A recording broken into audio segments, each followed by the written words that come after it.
Who will be the next president of the United States? Will it be Donald Trump or will it be Kamala Harris? And what many are asking here in India, as there is talk of a dead heat, is who will be better for India's interests.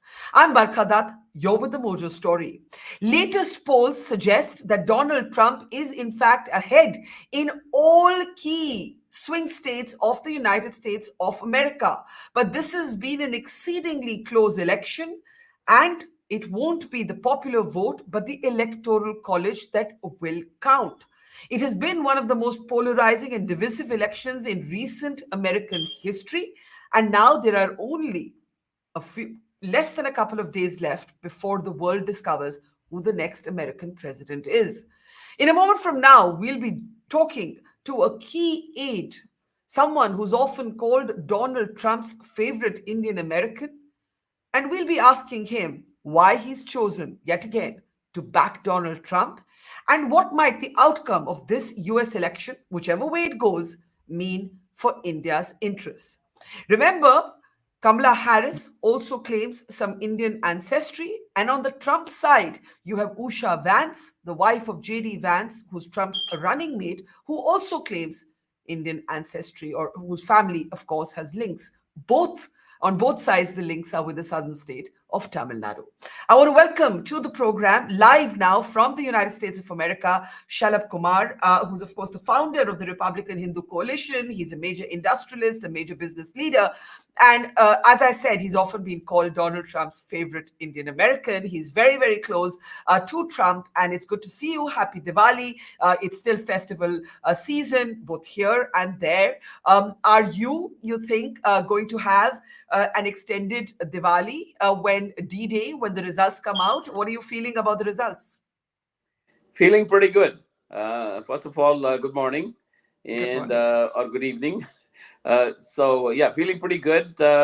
Actually, if you look at the polls, I compared it to 2016. At this same point in time in 2016, Hillary was 5 to 6 points ahead. And here, this time, it's either dead even or Trump is ahead a little bit. So it's really a difference of 4 or 5 points.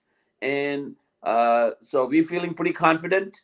Our Hindu and Indian American campaign started a little late, but nonetheless, it started after the now very famous tweet by President Trump on October 31st. So making his position extremely clear with respect to Hindus all over the world, in Bangladesh, in Canada, so everywhere. So that has given us a lot of fodder. So we are doing some educational campaign, a last minute $1 million last 4 days campaign for the battleground states that is laying out the differences between Kamala, who is an Indian, a Hindu in a name only, her policies and what she has done in the past, and a very well-known and proven record of President Trump towards Hindus, as well as economy, as well as relationship with Bharat. He's, of course, a very good friend of, you have the right picture there, of Prime Minister Modi.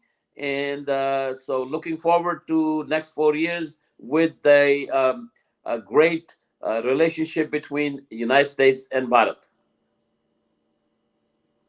A question to you. You said that Kamala Harris is Hindu in name only. And I want to ask you whether this election feels at all tougher from the point of view of the Indian American community, because as I said in my introduction, Kamala Harris has is the daughter of a mother who came from Tamil Nadu. Usha Vance similarly has links to India.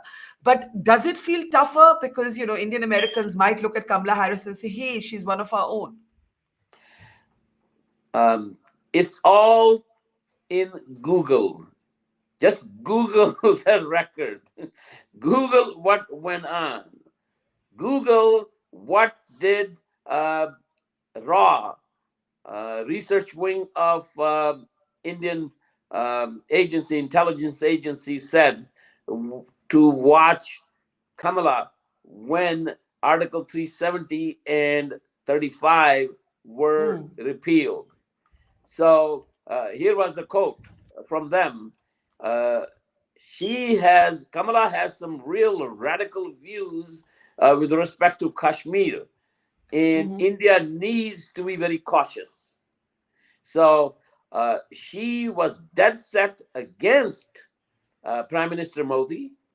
Uh, Hmm. the Article 370 and 35A were repealed with a huge support from almost everybody in India. And however, she was against it. She wanted the continuance of Article 370 and 35A, which penalized particularly Kashmiri women. And so, Hmm. how could she be a champion of women and also Hindus and India? I don't think she's ever watched Kashmir Files. I think probably somebody should show her Kashmir Files and then Hmm. ask her what is her stance on so-called minorities in Kashmir, and she's of course for Azad Kashmir. Hmm. So you're actually saying that Kamala Harris supports separatism in Kashmir. Absolutely. She's been very vocal about it. And it's just not this. If you look at her close advisors, Yeah. I'm not going to name them all here. Even in Joe Biden's cabinet, the closest advisors he had, Joe Biden, of course, is Hilal Pakistan. He is Hmm. very proud of the fact that he's Hilal Pakistan. And of course, Kamala is even more to the left and more radical than Joe Biden.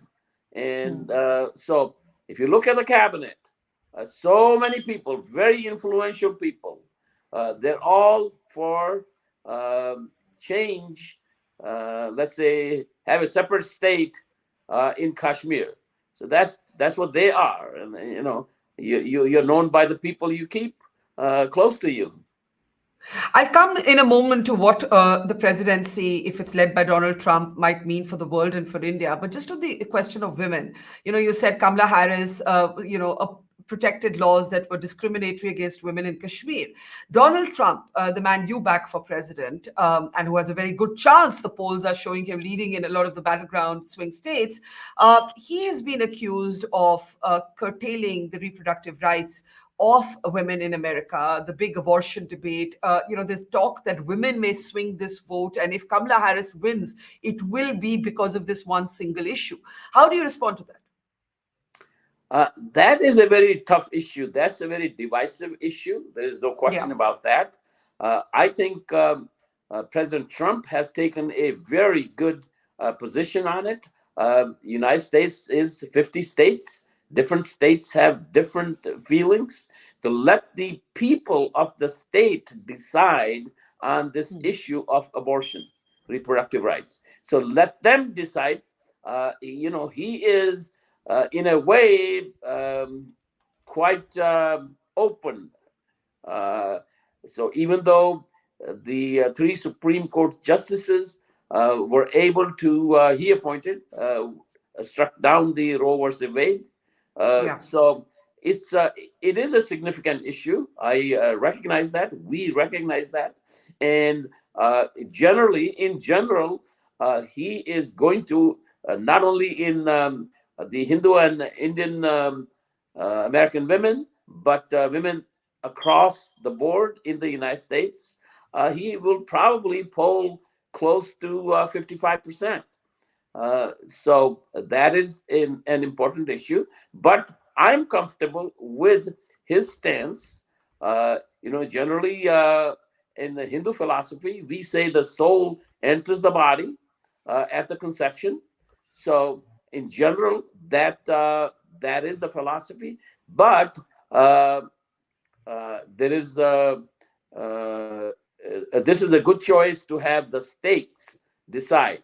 So, for example, California and New York can decide Hmm. one way, Texas can decide another way, Florida can decide another way. Let the people of the state decide what restrictions they want to place on abortion rights. Okay, so you seem confident that notwithstanding the divisiveness around abortion, women will not turn away from Trump. Before I come specifically to what this might mean for India, do you believe that some of the comments made, in particular at the New York rally, which set off this entire debate around who's garbage, a stand-up comic talking about the Puerto Ricans, then Biden saying something, then Trump and his colleagues wearing sort of those jackets and getting into garbage trucks. What's going on here? This is turning into more like Indian politics. So a lot Yeah. of drama, a lot of drama. Yes. This really doesn't mean a whole lot. It will make some impact. That is, it was not proper of President Joe Biden to say all the supporters of President Trump, including me, I'm not garbage. So uh, I But mean, but you, but do you think the stand-up comic at the Trump rally also went too far because the Democrats say he started it? yes, that's correct. But Yeah. this is, to me, that's all drama. This really not any serious issue on this whole garbage thing. It's going to Yeah. make some votes move, but that's really not any serious issue. Let's talk about policy. Let's talk about taxes. Let's talk about immigration. Let's talk about 10 million people that have crossed the border. Let's talk about open border policy of Kamala. That is. We taxpayers have to support those those people, 10 million illegals. That's also going to change the trajectory of the demographics of United States in years to come, because ultimately they'll become citizens unless Trump becomes the president and has at least the criminal elements of those removed from the country. So yeah, the rest is all kind of drama. But if you look at it, I also will like to remind on your show to your people, your audience, who Kamala really is. Her Hmm. father was a Marxist, a total Marxist professor, economics professor, totally believing in Marxist theories. Hmm. Her mother, Shamla, she was a communist sympathizer and she was a socialist. We all know what has happened, including India, under socialist economies. Look at what India was from 1947 to 1991. When 1991, the World Bank forced India to adopt the reforms, so it set on a path of free enterprise. So, and then India has changed since then. So people, I actually in our one of our commercials or ads, educational ad, I point out. A lot of the youngsters, people born in the United States from Hindu and Indian American families, they might say, "So what? Socialist? So what?" And I point out, ask your parents how India was in uh, under the socialist economy. I mean, I remember the time when I came to the United States, 1969. But at that time, uh, if you wanted a telephone in your home, you'll have to wait 2 years to get a Hmm. telephone line. Look at what has Now, happened now. Cell no, no, phone no, for everybody. now, of course, the word communist triggers the kind of emotions in the United States of America that it still doesn't in India, though I think India has moved well beyond ever returning to a kind of communist era. But let me ask you this. You said, let's talk about policy. Let's talk about immigration. 5.2 million Indian Americans traditionally used to vote or lean towards the Democrats, mostly because they saw the Dems as being friendlier about allowing people like us to enter the US. Now, do you think there's a contradiction in someone like you, the Indian American, supporting Trump because he's seen as harsher on immigration? How do you respond to that? Well, that's just not a fact. So first of all, let me tell you that, like most Indian Americans, Hindu Americans that come to the country. When I came, I was a Democrat. In 1972, I was walking the streets of Chicago in cold winter supporting George McGovern.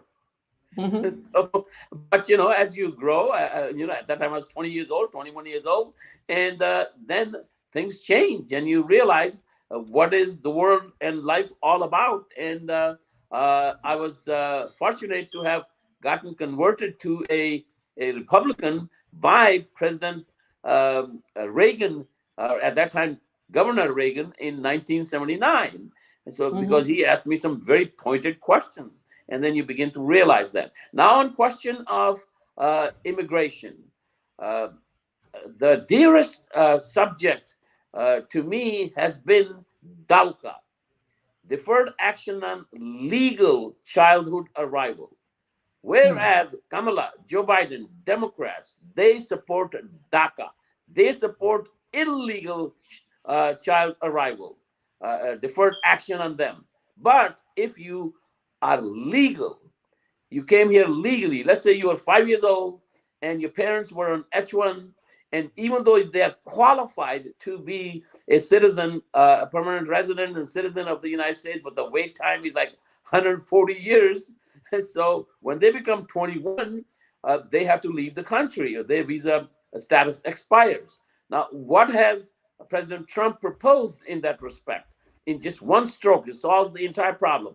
All people, and they'll apply to almost 100%, just almost 100% of the youngsters of the DALCA kids who graduate from American universities automatically are eligible for green cards. So look at Hmm. that policy. So what President Trump is for merit based, and merit, when it comes to merit, they can be no better than Hindu and Indian Americans. So we love the idea of merit based immigration.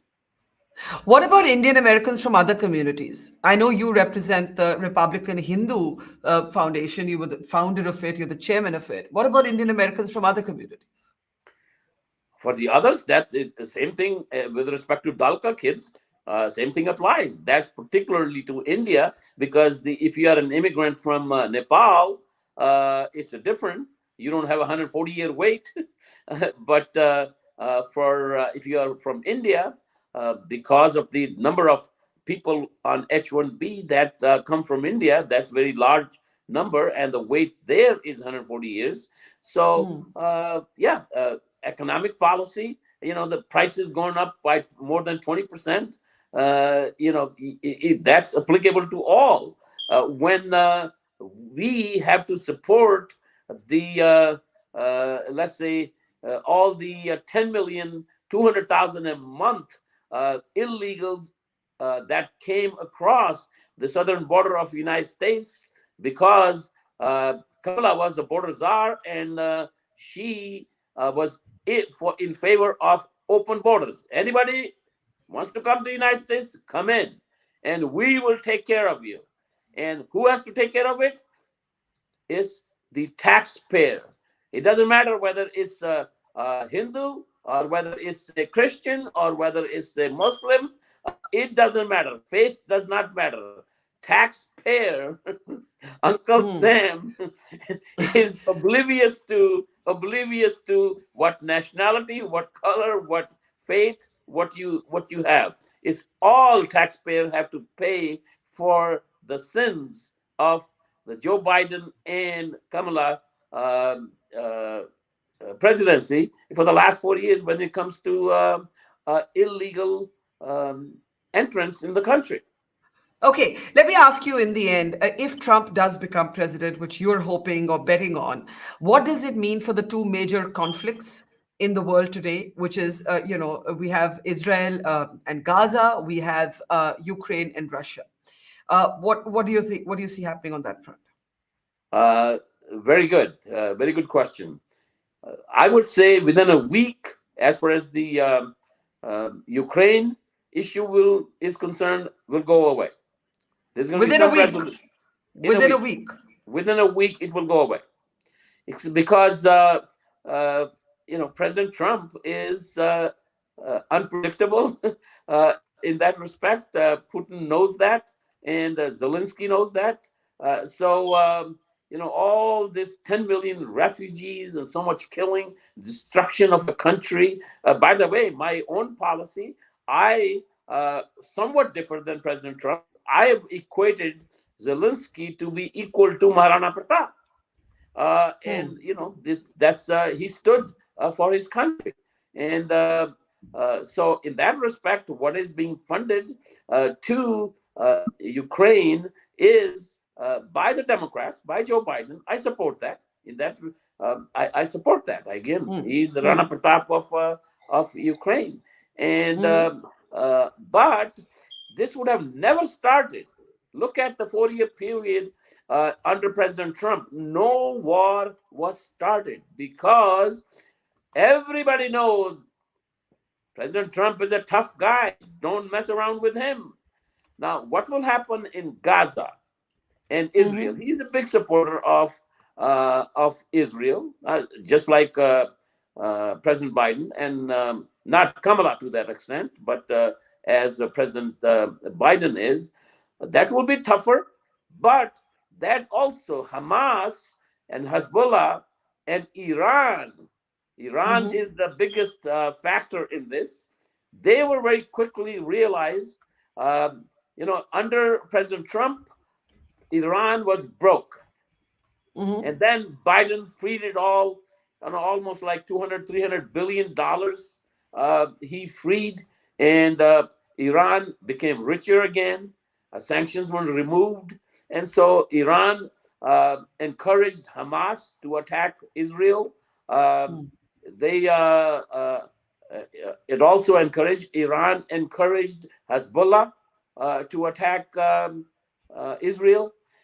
So they will be more worried that both Hezbollah, Hamas, and all that will be more worried. Now, Israel is doing a pretty good job in picking up selective leaders of Hezbollah and Hamas and eliminating them.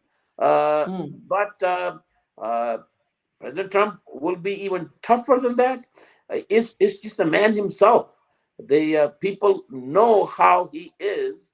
And so I can't predict that it will be over quickly, but a peace treaty between Israel and Hamas and Hezbollah and all that is a lot more probable under President Trump than under Kamala. Interesting. Now, let me ask you in the end, if Donald Trump does not win, right? There's huge debate around this in the United States of America, around election denialism, around 6th January, the last time. What happens? Suppose your guy doesn't win, what happens? I think he'll concede. I think the situation has changed dramatically. 2020 was a COVID year. There was too much of absentee ballots. So there was a lot more probability of fraud.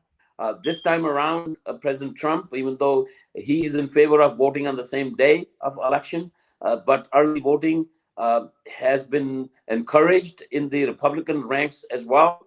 And the numbers actually are quite encouraging that way. So the probability of January 6th of 2021 is very, very low. It's by a factor of 100, I will say, lower, because the Republicans also, President Trump, the Campaign Committee 47, that has engaged tons and tons of lawyers in every state where they will challenge any voter fraud. So the likelihood of January 6th of 2020 or 21 is very low. We have one question from an audience member who says, Barkha, more than 10 US presidents, including Trump, have so far been unsuccessful in implementing a two-state solution. He's talking about Israel and Palestine. Why should we believe that Trump will manage it? What do you say to that, to Prasad? Well, the Abraham Accords, they were in the right direction under President Trump and Jared Kushner.